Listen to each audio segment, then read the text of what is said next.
जुन 12, 2025 दिउँसोको 1:39 Air India AI-171 Boeing 787 dream लाइनरको एयरक्राफ्ट भारतको अहमदाबाददेखि लन्डन गइरहेको थियो। जमिनबाट उडेको 30 सेकेन्डमै नजिकैको बीजे मेडिकल कलेज, जहाँ मेडिकल कलेजका स्टुडेन्टहरू लन्च गरिरहेका थिए, त्यहीँ गएर ठोकिन गयो।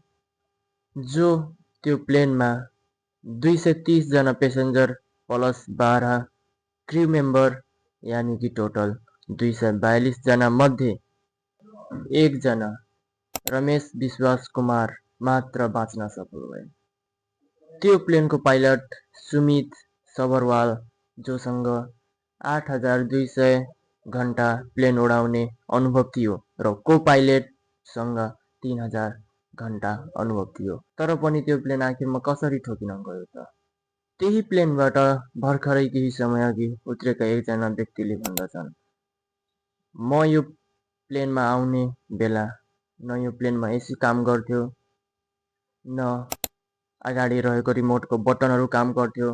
मलाई यो प्लेनमा अलिकति गडबडी देखिरहेको थियो भनेर बताउँदछन्। फ्लाइट टेकअफ हुने बित्तिकै केही समय अघि 30 सेकेन्ड भित्रै पाइलटद्वारा ATF यानि कि एयर ट्राफिक कन्ट्रोल लाई मेडे कल गरिएको थियो, which is an emergency call, जो चाहिँ वार्निङको एउटा सङ्केत थियो।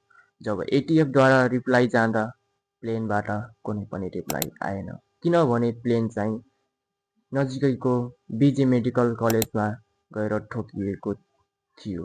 र जबसम्म flight data recorder, cockpit recorder र ब्ल्याक बक्स रिकभर हुँदैन, तबसम्म केही पनि भन्न सकिँदैन। र यो प्लेन हादसामा कमसेकम 300 जना व्यक्तिको ज्यान गएको हुन सक्दछ। र यो flight data recorder, cockpit recorder र ब्ल्याक बक्स के हो तपाईँहरूलाई थाहा छैन भने गुगलमा गएर सर्च गर्दा नि भयो, या म यी टपिकहरू म पछि पनि भिडियो बनाउन सक्छु है त। हुन्छ, अहिलेलाई बिदा चाहन्छु। भेट्नेछौँ हामी एउटा फेरि पनि अर्को भिडियोमा। धन्यवाद।